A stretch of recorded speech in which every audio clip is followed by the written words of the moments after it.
Qızılın səsi, həyatın əbədi dəyəri qədim Azərbaycanın geniş dərələrində, dağların sərt, lakin mərhəmətli qoynunda, ucsuz-bucaqsız düzənliklər və axan çayların sərin sədası arasında yerləşən Qızılqaya kəndi min illik ənənələrin, ataların hikmətinin və insan ruhunun ən dərin sirlərinin izlərini daşıyan böyük bir roman kimi davam edirdi. Hər səhər dağların zirvəsindən aşağı süzülən qızılı günəş şüaları, kəndin dar daş yollarının, qoca palıd ağaclarının sərin kölgələrini və torpağın zəngin ətirini oyadırdı. Lakin Qızılqaya kəndinin sakinləri üçün bu təbiət möcüzəsi yalnız gözəllikdən ibarət değildi, o, eyni zamanda həyatın ən qiymətli dəyəri, qızılın səsi, yəni müqayisə olunmaz sevgi, inam və mərhəmət, kimin qəlblərdə əbədi iz buraxırdı. Kəndin sakinləri, atalarının bizə buraxdığı dəyərlərə sadiq, dürüst və mərhəmətli insanlardı. Onlar üçün maddi sərvətlərin üstündə duran ən böyük xəzinə, insan qəlbində yanan, sarsılmaz sevgi və ədalət işığı idi. Bu ənənələr nəsildən nəsilə ötürülürdü və hər kəs keçmişin ağır xatirələrini, gələcəyin ümid dolu arzularını ürəklərində daşıyırdı. Kəndin ən hörmətli ailələrindən biri olan Məmmədovlar nəsli illərin gətirdiyi hikmət və sarsılmaz inamla tanınırdı. Bu ailənin övladı olan Murad, uşaqlıqdan bəri Qızılqaya kəndinin dar daş yollarında, köhnə evlərin səssiz divarlarında və atalarının eşq dolu nağıllarında böyümüşdü. Atası, qoca Hacı Əli bəy, hər axşam ocağın qarşısında toplanan ailə üzvlərinə belə deyirdi: həyat böyük bir roman kimidir, hər səhifəsində acı ilə şirin, kədər ilə sevinc bir araya gəlir.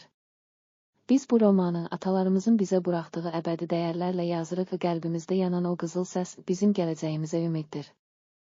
Muradın sözləri həmçinin qəlbində dərin bir işıq kimi kəndin hər küncündə, hər ürəkdə eşidilirdi. Bir gün Murad təsərrüfat işləri ilə məşğul olmaq üçün erkən səhər yola düşdü. O, qızıl təravətinə bənzəyən təzə ümid dolu bir günəşin ilk şüaları altında qızılın səsi adlandırdığı o müqayisə olunmaz dəyəri, insan ruhunun ən dərin qatlarından eşitmək ümidi ilə atı qürur əvun üzərində yola çıxdı. At üzərində səyahət edərkən Murad hər addımda, hər nəfəsində kəndin, dağların və axan çayın ona danışdığı hekayələri dinləyirdi. O, bilirdi ki, hər çətinlik, hər acı, sanki bir qızıl mədənində çıxarılan qiymətli bir element kimi, insanın qəlbində yeni ümidlər doğurur və həyatın əsl mənasını ortaya çıxarır. Yol boyu Murad müxtəlif kəndlərdən keçdi. Hər bir kənd özünə məxsus ənənələri, adətləri və səmimi insanları ilə ona ilham verirdi. Bir kənddə gənc qadınların evlərin önündə toplanaraq atalarının nağıllarını danışması, başqa bir kənddə isə qoca kişilərin günəşin batdığı zaman bir araya gələrək keçmişin acı və şirin xatirələrini bölüşməsi, Muradın qəlbində dərin izlər buraxdı. Hər bir görüş ona insan ruhunun nə qədər zəngin və mürəkkəb olduğunu, hər kədərin içində müqayisə olunmaz ümid və sevgi işığının gizlənib yaşadığını xatırlatdı. O, səyahətinin bir nöqtəsində geniş və sərin bir dərənin kənarına gəldi. Bu dərənin suları sakit və dərin idi, sanki zaman burada dayanmış, hər şey öz təbii dövranında davam edirdi.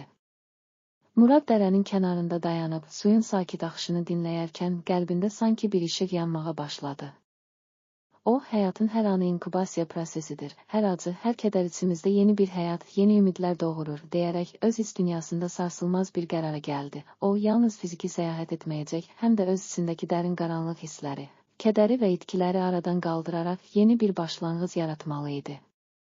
Muradın bu daxili səyahəti kənddə Qızılın səsi layihəsinin başlanğıcına çevrildi. O, qayıtdıqdan sonra kəndin bütün sakinləri ilə bir araya gələrək Qızılın səsi adını verdiyi bir layihə başlatdı. Layihənin məqsədi hər kəsin öz qəlbində yanan o müqayisə olunmaz işığı, atalarının eşq dolu nağıllarını və dərin dəyərlərini yenidən kəşf etmək və həyatın çətin anlarında belə ümidlə irəliyə baxmaq idi. Murad, layihənin ilk iclasında səmimi və dərin səs tonunda belə dedi: əziz dostlarım, həyatın hər anı, hər çətinliyi və hər acısı qəlbimizdə yeni bir başlanğıc, müqayisə olunmaz bir ümid doğurur. Biz atalarımızın öyrətdiyi dəyərlərə sadiq qalaraq hər çətinliyi sevgi və mərhəmətlə aşmalıyıq. Qızılın səsi bizim qəlbimizdə yanan o müqayisə olunmaz işıqdır. O, ən qaranlıq gecələrdə belə bizə gələcəyin parlaq səhifələrini yazmaq üçün ilham verir. Bu sözlər kəndin hər küncündə, hər ürəkdə dərindən rezonans doğurdu. İnsanlar keçmişin ağır xatirələrini və yaşadıkları acıları arxada qoyub, atalarının eşq dolu nağıllarını və dərin hikmətlərini yenidən canlandırmağa başladılar. Kəndin gəncləri Muradın rəhbərliyi ilə Qızılın səsi layihəsi çərçivəsində öz his dünyalarında, qəlblərində yanan o müqayisə olunmaz işığı tapmağa çalışdılar. Hər ailə atalarının öyrətdiyi dəyərləri və gələcəyin ümid dolu arzularını öz həyat hekayələrinə daxil etdi. Kənd məktəbində müəllimlər uşaqlara qızıl əyin yalnız maddi bir sərvət olmadığının, əsl zənginliyin qəlbdə yanan, insan ruhunun dərinliyində gizli olan müqayisə olunmaz dəyərlərdə olduğunu öyrətdilər. Hər kəs bilirdi ki, həyatın ən böyük zənginliyi, qızılın səsi, maddi sərvətlərdə deyil, sevgi, mərhəmət, ədalət və inamda gizlidir. Günlər keçdikcə qızılın səsi layihəsi kəndin mədəni həyatında öz rəngini tapdı. Sosial iclaslarda ataların nağılları, keçmişin dərsləri və gələcəyin ümid dolu arzuları gənclərin və yaşlıların arasında səmimi söhbətlərə çevrildi. Murad və Tural kimi gənclər öz həyat təcrübələrini paylaşaraq qəlblərində yanan o müqayisə olunmaz işığı itirməməyin vacibliyini vurğuladı. Bizim qəlbimiz atalarımızın eşq dolu nağıllarında, hər kədərin ardında gizlənən müqayisə olunmaz ümid işığında parlayır. Həyatın hər səhifəsi, hər cümləsi, sevgi və mərhəmət dolu bir roman kimidir. Bu sözlər kənd sakinlərinin qəlbində sarsılmaz bir inam və sevgi işığı yaratdı. Təzə baharın gəlişi ilə birlikdə kəndin hər küncündə həyat yenidən canlandı. Tarlalar, axan çaylar və dar daş yollar sanki Muradın qızılın səsi layihəsinin gətirdiyi ümid işığı ilə işıqlandı. Kəndin hər bir sakini atalarının öyrətdiyi dəyərlərə sadiq qalaraq həyatın hər çətinliyini sevgi, mərhəmət və inamla aşdığını hiss etdi. Hər kəs həyatın inkubasiya prosesində hər acının ardında doğan yeni ümidləri, müqayisə olunmaz dəyərləri və qəlbdə yanan o qızıl səsini eşitdi. Muradın səyahəti həm də insanın öz içindəki səsin, qəlbin dərinliyində yanan müqayisə olunmaz ümid işığının təcəssümü oldu. O, ataya qürur əlin üzərində keçirdiyi hər addımda həyatın ən qaranlıq gecələrində belə ümidin parlaq işığını tapdığını və bu işığı kəndinin hər küncünə, hər ürəyinə yaydığını hiss edirdi. O, qəlbindəki səsi dinləyərək həyatın hər anı inkubasiya prosesidir, hər acı, hər kədər içimizdə yeni bir başlanğıc doğurur, deyərək gələcəyin parlaq səhifələrini yazmağa davam edirdi.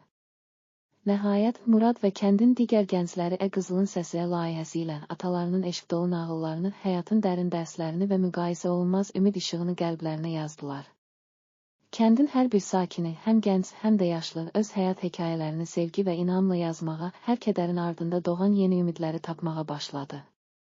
Hər kəs bilirdi ki, həyatın ən böyük zənginliyi maddi sərvətlərdə deyil, qəlbdə yanan təzə və sarsılmaz ümid, sevgi və mərhəmət işığında gizlidir.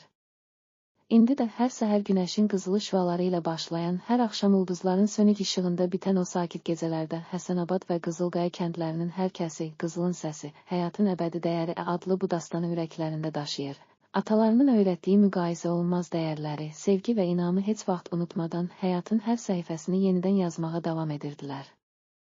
Beləliklə, qızılın səsi həm fiziki təbiətin, həm də insan ruhunun dərinliyində yanan müqayisə olunmaz ümid və sevgi işığının təcəssümü kimi hər kədərin, hər acının ardında gizlənən dəyərin və həyatın inkubasiya prosesinin canlı simvoluna çevrildi. Gələcək nəsillər bu dastandan ilham alaraq həyatın ən qaranlıq gecələrində belə qəlblərində yanan o müqayisə olunmaz ümid işığını itirmədən öz nağıllarını sevgi və inamla yazacaqlarına söz verdilər.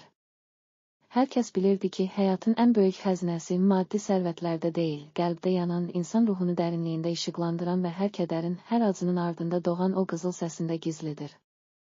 Bu, Tolstoyun romanlarında təsvir olunan kimi insanın ən dərin qatlarından doğan ümid, sevgi və mərhəmətin sarsılmaz təcəssümü idi. Beləliklə, qızılın səsi, həyatın əbədi dəyəri adlı bu dastan Qızılqaya kəndinin daş divarlarında, qoca palıd ağaclarının yarpaqlarında və axan çayın sularında əbədi izlər buraxaraq, gələcək nəsillərə həyatın ən çətin anlarında belə qəlbdə yanan, müqayisə olunmaz ümid və sevgi işığının nə qədər qiymətli olduğunu xatırlatdı. Hər kəs atalarının eşq dolu nağıllarını, dərin dərslərini və sarsılmaz inamı ürəklərində saxlayaraq öz nağıllarını sevgi, mərhəmət və ədalətlə yazmağa davam etdi. Beləliklə, qızılın səsi təkcə bir hekayə deyil, həm də həyatın, təbiətin və insan ruhunun incə müqayisə olunmaz dəyərinin, ümidin və sevginin əbədi təcəssümü idi və bu səs hər kəsin qəlbində gələcək nəsillərə miras olaraq, əbədi olaraq yaşadı.